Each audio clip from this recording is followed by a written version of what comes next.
Sevgili dostlarım merhaba. Bugün sizlere şöminemsi sobamın artık bittiğini gösterdiğim bir videoyla karşınızdayım. Biraz uzun sürdü çünkü her şey el yapımı oldu.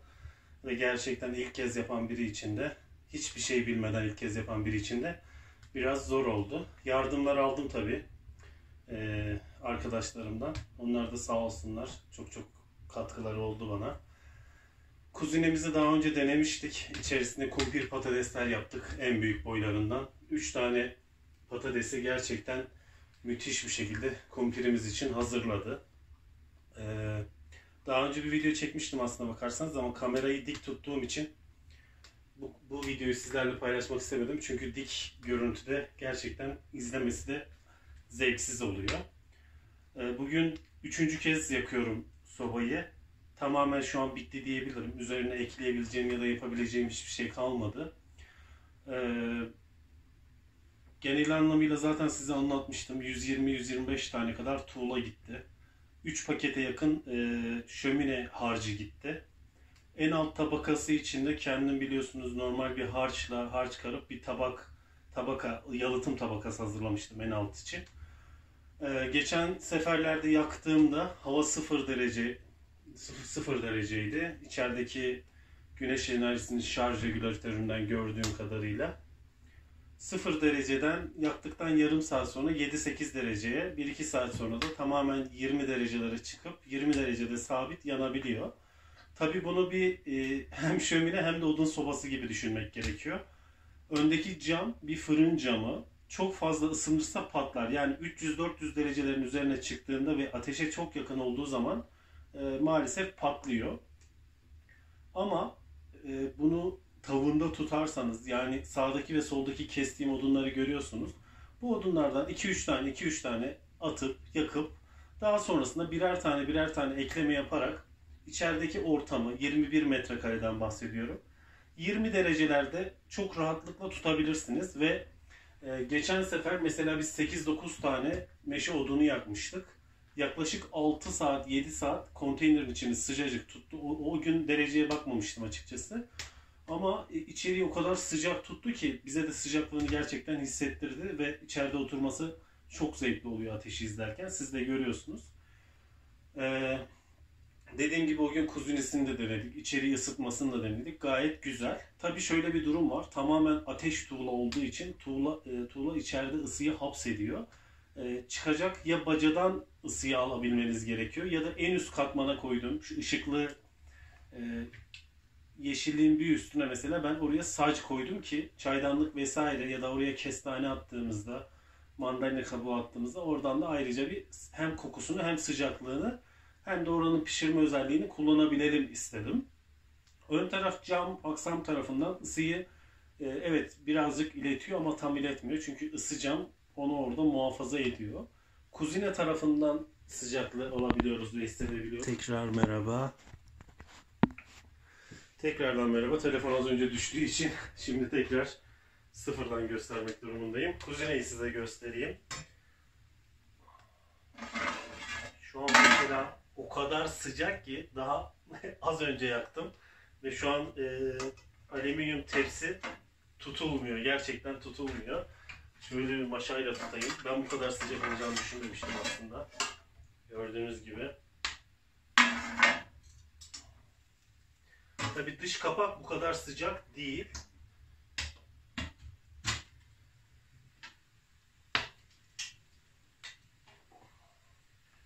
Burayı da böyle göstereyim size. Yanma odasını ilk başta tasarlarken bir 10 santim arka taraftan daha kısa olmasını düşünmüştüm. Daha sonrasında da biraz daha geniş olsun. Belki hani ileride pişman olurum diye düşündüğüm için biraz daha büyütmeyi düşündüm ve büyüttüm.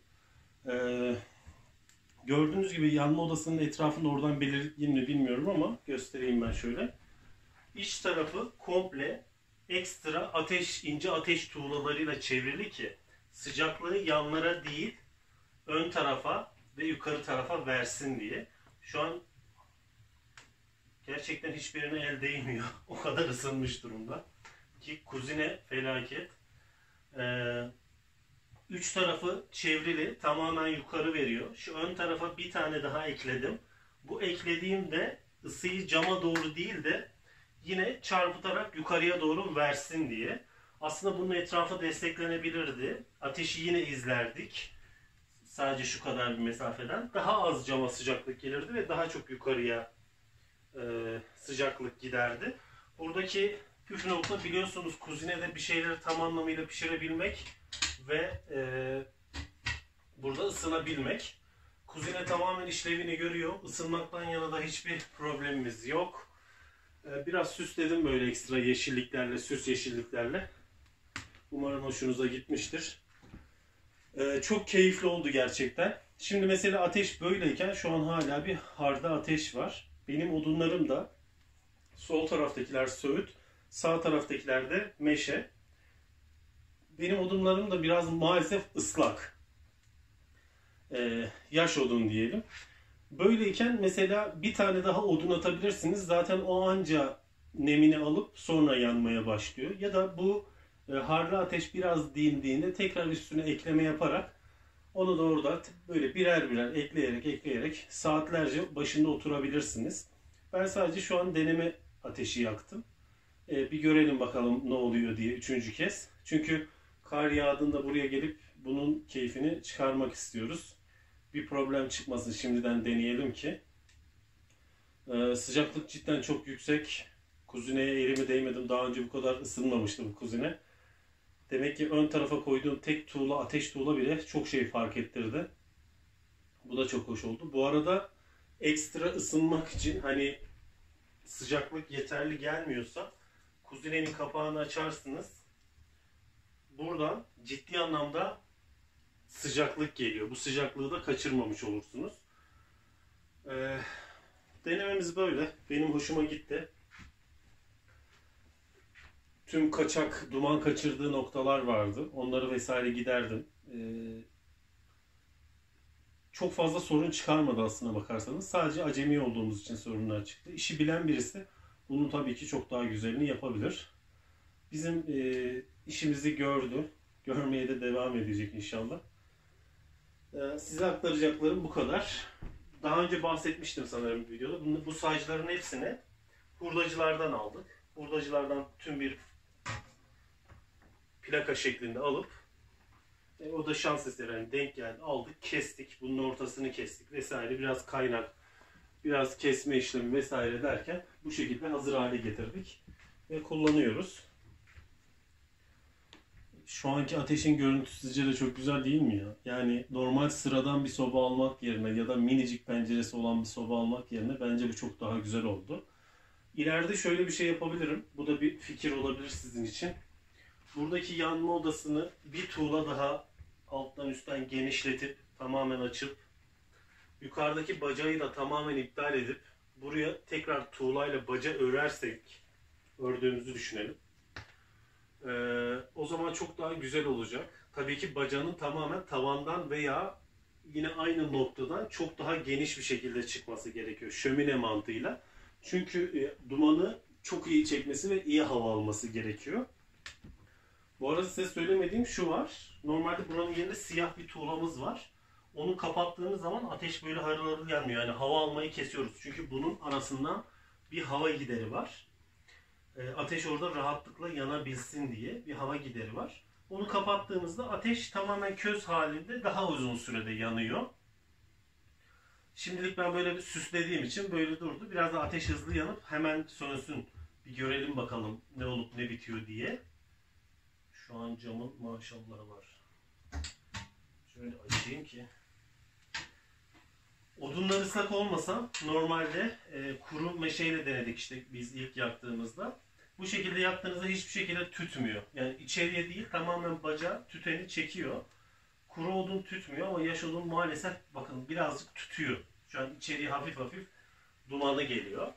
Normalde hani dediğim gibi olsa hiç camını bile kapatmadan direkt ateşi izleyip sesini de duymak güzel olabilirdi açıkçası.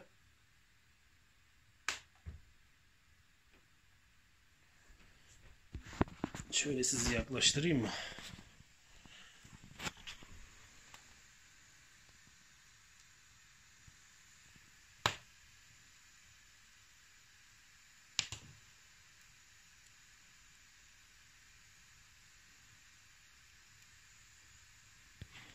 Ateşin yandığı yerin altında ızgara sistemi var. Normal bildiğimiz ızgara.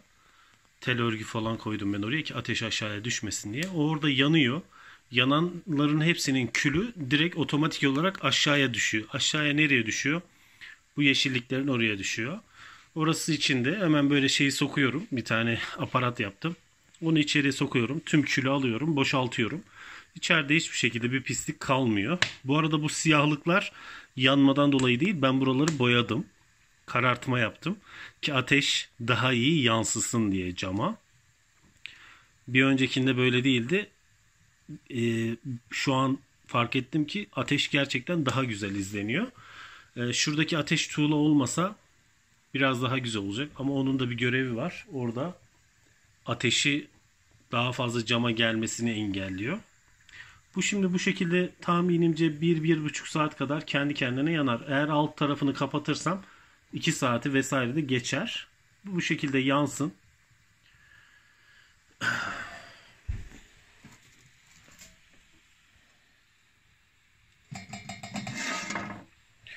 Şöyle içeriği de göstereyim. Çok fazla belli olmuyor. Eni 30, derinliği 35, yüksekliği de 12, 13, 5, 10, 13 santim falan bir yüksekliği var. Gayet yeterli. İçerisine buz sonu mesela. Ki bu tepsi de 27'ye 27 bir tepsi. 27 santimlik mi deniyor? Öyle bir tepsi. Gayet de her şey tam tamına uydu böyle. Çok güzel oldu. Bu şekilde kullanacağız. Tuğlaya hiçbir şekilde ısı gelmediği için tuğla bayağı soğuk. Ama mesela kuzinedir, üst sacıdır. Üst sacı da şöyle göstereyim. Bu aslına bakarsanız tamamen bir saç.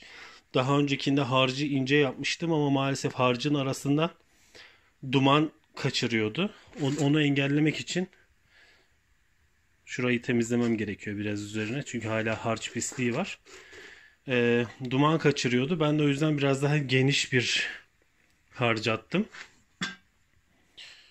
Şöyle istediğiniz köşesine koyup ya da atıyorum buraya kestaneleri dizip pişirilebilir. Ama en güzel pişirme yeri tabii ki kuzine kısmı oldu.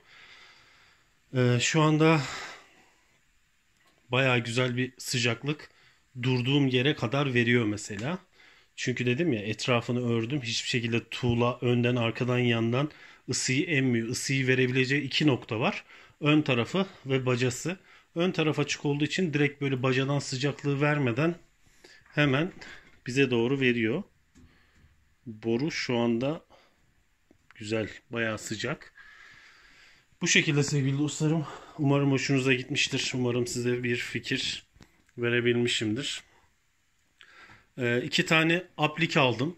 Bir tanesini şuraya koyacağım. Rustik bir aplik. O kadar güzel ki göreceksiniz. Buraya koyduğumuz zaman gerçekten buraya hoş bir hava katacak. Bir tanesi de konteynerin burasına koyacağım. Tepedeki konteynere ait olan ışıkları yakmadan sadece rustik lambaları yakıp ateşinizi burada yakıp karşısında oturmak kalacak bir tek. Önümüzdeki projede bu. Zaten bahçede diye dışarıda yapılacak bir şey kalmadı. Bir de mesela yaza doğru şu gördüğünüz bir separatör yapmıştım ben tahtalarla ayırıcı. Burayla oranın arasında bir duvar ama hoş bir duvar görünsün diye. Üzerindeki yeşillikler hoşuma gitmedi. O yüzden bu yeşilliklerin olduğu yere gerçek bir sarmaşığı sardıracağım. Güzel bir tohum aldım. Umarım onu çıkartabilirsek çok güzel olacak. Dışarıyı da şöyle size göstereyim. Bugün hava 14 derece falan. Sanki tekrar yaza giriyormuşuz gibi oldu. İnşallah kar yağacak. Bu arada bir şey söylemek istiyorum. Komşu tarlalar, işte bahçenin alt kısmı, diğer yan bahçeler vesaire her yer köstebek ve fare yuvalarıyla dolu. Hava güzel, toprak yumuşak, üzerinde hiçbir hareket eden kimse yok olmadığı için de fareler ve köstebekler cirit atıyor. Ben bir yöntem daha denedim fareler için. Biliyorsunuz cihaz bozulduktan sonra fareler biraz istila etmişti. O yöntemi de size daha sonra göstereceğim. Farelerden de Eğer varsa kurtulursunuz. Cihaz işini görüyor ama bozulduğu anda tamamen farelerin vicdanına kalıyorsunuz. Şimdi ateş azaldıkça tütmesi çoğalıyor. Şunu ben bir kapatayım ki içeride duman altı olmayalım. Dediğim gibi cihaz bozulunca farelerin insafına kalıyorsunuz. Bahçeyi delik deşik etmişti. Ama şu an kurtuldum sayılır. O yöntemi de size bir başka videoda göstereceğim. Şimdilik bu videoyla idare edin lütfen. Bu arada maliyetine gelince toplamda 2000 TL'lik bir maliyeti oldu bu sobayı buraya yapmamın. Dün değil bir iki gün önce bir hırdavatçıdaydım. Orada bir soba gördüm. Bunun yarısı kadar küçücük bir cam düşünün. Normal standart bir bizimki kadar kuzine düşünün. Çok böyle aman aman olayı yok. Ve tamamen odun sobası, yani kömür sobası bile değil. 3500 lira sadece sobaya istiyor. Siz bunu borularıyla vesaire tabii ki 4000'e geliyor. Ki borusunu vesaire uzatırsanız bir de altına tabaka vesaire koyduğunuz zaman 4250 civarında bir maliyeti oluyor. Ben 2000 liraya mal ettim bunu. Her şeyiyle. Tamamen tüm 2000 lira, tam 2000 lira olması gerekiyor yani. Hesapladığımızda 2000 lira gibi bir maliyeti oldu. Gerçekten el emeği, göz nuru dediğimiz ve baktıkça içimizi ısıtan benim ısıtıyor açıkçası. 2000 lira gibi bir maliyete kendinizi bu kadar güzel bir şeyle ödüllendirebilirsiniz.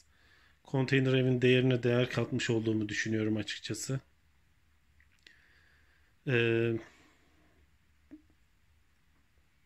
Biliyorsunuz konteyneri çok fazla sevmiyordum ama şimdi sevmeye başladım. Biraz daha iç dizaynına önem verdiğim zaman dediğim gibi şuraya bir aplik, buraya bir tane L koltuk.